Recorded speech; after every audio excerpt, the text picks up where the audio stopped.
Hi friends, welcome back to my channel.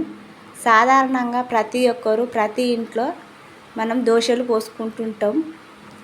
ఇదేం కొత్త విషయం కాదు. మినపప్పు బియ్యం కలిపిన దోశలు కాకుండా మన పెసరట్టు దోశలు కూడా పోసుకుంటాం కదా. అలా కాకుండా అన్ని రకాల పప్పు దినుసులతో కలిపి పోసుకునే దోశ ఒకసారి ఇంట్లో ప్రతి ఒక్కరు ట్రై చేయండి. చాలా అంటే చాలా టేస్టీగా ఉంటుంది. అదేవిధంగా మన ఆరోగ్యానికి కూడా చాలా మంచిది. ఈ విధంగా అన్ని రకాల పప్పు దినుసులతో పోసిన దోశ పిల్లలకు చేసి పెట్టినా కూడా వాళ్ళకు హెల్త్కు చాలా మంచిది. ఎందుకంటే పప్పులో ఫైబర్స్, ప్రోటీన్స్ ఎక్కువగా ఉంటాయి. అందుకే మనం పప్పు దినుసులు కూడా ఎక్కువ తీసుకోవాలని చెప్తారు కదా. ఒకసారి ఈ విధంగా ట్రై చేయండి. ఖచ్చితంగా ఇంట్లో ట్రై చేసి ఎలా వచ్చిందో ఎలా ఉందో ఖచ్చితంగా కామెంట్ చేయండి. ముందుగాల మా ఛానల్ని కొత్తగా చూస్తున్నవారు మా ఛానల్ని సబ్స్క్రైబ్ చేసుకోండి. పక్కనున్న బెల్ గంట నొక్కండి. నేను చేసే వీడియోస్ మీకు అప్పటికప్పుడు నోటిఫికేషన్ వస్తాయి. స్కిప్ చేయకుండా చూడండి. ఏ విధంగా వచ్చిందో మీరు కూడా తప్పకుండా ఇంట్లో ట్రై చేసి ఖచ్చితంగా కామెంట్ చేయండి. చాలా అంటే చాలా బాగుంటుంది. చాలా టేస్టీగా ఉంటుంది. మన హెల్త్కి కూడా చాలా మంచిది. మన నార్మల్గా ఎప్పటికైనా మినపప్పు దోశలే ఎక్కువగా వాడతాం కదా. ఒకసారి ఈ విధంగా ట్రై చేయండి. ఓకేనా ఫ్రెండ్స్, మనం ముందుగాల ప్రాసెస్లోకి వెళ్ళిపోదాం. ఇదేమి కొత్త విషయం కాదు, మన అందరికీ తెలిసిందే. నార్మల్గా అందరం మనం ఇంట్లో తింటుంటాం. కాకపోతే చెప్తున్నాను చూడండి. చాలా అంటే చాలా బాగుంటుంది. చాలా స్మూత్గా ఉంటుంది. ఈ విధంగా దీంట్లో చట్నీ అయినా లేకపోతే టమాటా పచ్చడి పెట్టుకొని తింటే కూడా చాలా బాగుంటుంది. మనం ముందుగా ప్రాసెస్లోకి వెళ్ళిపోదాం. నేను ఒక చిన్న గ్లాసు మినపప్పు తీసుకున్నానండి. అదే గ్లాస్ తోటి ఒక కప్పు శనగలు తీసుకున్నాను, పల్లీలు తీసుకున్నాను. అదే గ్లాస్ తోటి నేను శనగపప్పు తీసుకున్నానండి. చూడండి, సగం పెసరపప్పు తీసుకున్నాను. ఈ విధంగా అన్ని రకాలు కలుపుకుంటే చాలా అంటే చాలా బాగుంటుంది. మన హెల్త్కి కూడా ఎంతో మంచిది. మన నార్మల్ దోశల్లోకి వేసుకున్నట్టే కొన్ని మెంతులు వేసుకున్నాను. వేసుకొని ఏ కప్పుతోటి అయితే నేను ఫస్ట్ మినపప్పు తీసుకున్నాను అదే కప్పుతోటి నేను ఒక 2 గ్లాసులు తీసుకున్నానండి. కావాలనుకుంటే మనకు ఒక్కటైనా ఒక గ్లాసు బియ్యమైనా తీసుకోవచ్చు. ఎందుకంటే మన ఇంట్లో సంఖ్యను బట్టి కొంచెం మంది ఎక్కువ ఉంటే ఎక్కువ తీసుకున్నా పర్లేదండి. ఈ విధంగా కలుపుకోవాలి. కలుపుకొని ఇందులోకి వాటర్ పోసుకోవాలండి. వాటర్ పోసుకొని దీన్ని మంచిగా నాననివ్వాలి. మనం మార్నింగ్ అయినా నానబెట్టుకొని సాయంత్రం మిక్సీ పట్టుకొని అయినా తెల్లారి దోశలు పోసుకోవచ్చు. అలా కాకుండా మనం సాయంత్రం నైట్ అయినా ఈ విధంగా నానబెట్టుకొని తెల్లారి అప్పటికప్పుడు మిక్సీ పట్టుకొని అయినా దోశలు పోసుకోవచ్చు. చాలా అంటే చాలా బాగా వస్తుంది.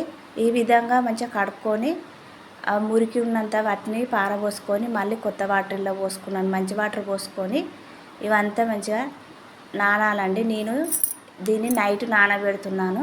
మీరు కావాలనుకుంటే మార్నింగ్ అయినా నానబెట్టుకొని నైట్ రుబ్బుకొని తెల్లారైనా పోసుకోవచ్చు. ఇక చూడండి, మంచిగా నానిపోయింది. ఇది వాటర్ అంతా తీసేసుకొని మిక్సీ పట్టుకోవాలండి. చూడండి ఏ విధంగా నానిపోయిందో. దీన్నంతా మిక్సీ పట్టుకోవాలి. దీన్ని సగం 2 సార్లు నేను మిక్సీ పట్టుకుంటున్నానండి. ఇందులోకి మనం కావాలనుకుంటే కందిపప్పు కూడా యాడ్ చేసుకోవచ్చు. మీరు కావాలనుకుంటే మార్నింగ్ మంచిగా నానబెట్టుకొని తెల్లారి పోసుకుంటే చాలా మంచిగా పప్పు అనేది పులిపినట్టు అయ్యి చాలా టేస్టీగా ఉంటుంది.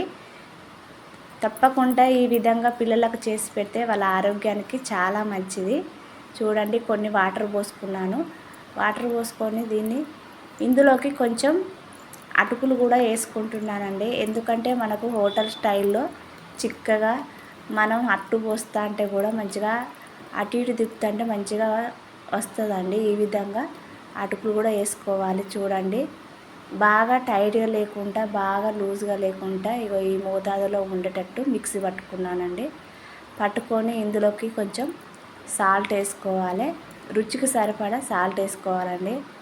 చూడండి, చాలా అంటే చాలా బాగుంటుంది. పిల్లలకు ఈ విధంగా 2-3 పిల్లలకు దోశ చేసి పెడితే పిల్లలు ఎంతో ఇష్టంగా తింటారండి. ఇందులోకి మనం పచ్చడి కానీ లేకపోతే పల్లి చట్నీ కానీ వాడుకుంటే చాలా బాగుంటుంది. ఇందులోకి టమాటా పచ్చడి పెట్టుకుంటే ఇంకా చాలా బాగుంటుందండి. తప్పకుండా మీరు ఇంట్లో ట్రై చేయండి. ఓకేనా ఫ్రెండ్స్? ఈ విధంగా ఈ మోతాదులో ఉంటే సరిపోతుందండి.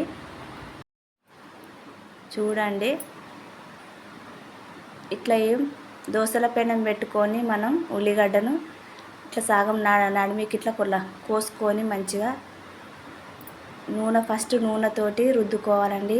నూనె లేకున్నా కూడా మనం కొన్ని వాటరు పెనం మీద ఇట్లా చిలకరిస్తే దోశ అనేది చాలా బాగా వస్తుంది. నూనె లేకున్నా పర్లేదండి. కాకపోతే నూనె కావాలనుకుంటే మనం ఉల్లిగడ్డను సగం కట్ చేసి ఆ విధంగా అంటించుకోవాలి. చూడండి దోశ ఎంత మంచిగా వస్తుందో, చాలా అంటే చాలా బాగా వస్తుంది. బాగా చిక్కగా లేకుండా బాగా లూజుగా లేకుండా చూసుకోవాలి. ఈ విధంగా దీని మీద మీరు కావాలనుకుంటే ఉల్లిగడ్డ ముక్కలైనా వేసుకోవచ్చు. కాకపోతే నేను యూజ్ చేసుకోవట్లేదు, ఎందుకంటే ఇందులోకి మేము టమాటా పచ్చడి పెట్టుకొని తింటాము కాబట్టి. దీంట్లోకి మీరు కావాలనుకుంటే అల్లం చట్నీ అయినా, టమాటా చట్నీ అయినా, పల్లి చట్నీ అయినా ఈ విధంగా చేసుకొని పెట్టుకొని తినొచ్చండి. చాలా బాగుంటుంది. ఓకేనా ఫ్రెండ్స్? నేను చేసే వీడియోస్ మీకు నచ్చినట్టయితే మా వీడియోస్కి ఒక లైక్ ఇవ్వండి. మీ లైక్ చాలా అంటే చాలా అవసరం. మనం హోటల్ స్టైల్లో అయితే వన్ సైడే కాలుస్తారు కదా, కాకపోతే మేము 2 సైడ్స్ కాల్చుకుంటాను. ఎందుకంటే 2 సైడ్లు కాల్చుకుంటేనే బాగుంటుంది, కొంచెం పచ్చి పచ్చి లేకుండా ఉంటుంది. ఓకేనా ఫ్రెండ్స్? ఎలా ఉందో ఎలా వచ్చిందో ఖచ్చితంగా మీరు ఇంట్లో ట్రై చేసి చేయండి. ఈ విధంగా పిల్లలకు చేసి పెడితే మనం హోటల్లో కొనుక్కోకుండా మనకు అప్పటికప్పుడు ఈ విధంగా పిల్లలకు చేసుకొని పెట్టుకుంటే మన హెల్త్ను కాపాడుకునే వాళ్ళైతాం. మా ఛానల్ని సపోర్ట్ చేయండి. మా ఛానల్ని సబ్స్క్రైబ్ చేసుకోండి. మీ లైక్ చాలా అవసరం. ఓకేనా ఫ్రెండ్స్? ఇక చూడండి, టమాటో చట్నీ పెట్టుకొని మేము యూజ్ చేసుకుంటున్నామండి. మా ఛానల్ని సబ్స్క్రైబ్ చేసుకోండి. ఈ వీడియో నచ్చినట్టయితే లైక్ ఇవ్వండి. ఓకేనా ఫ్రెండ్స్? బాయ్.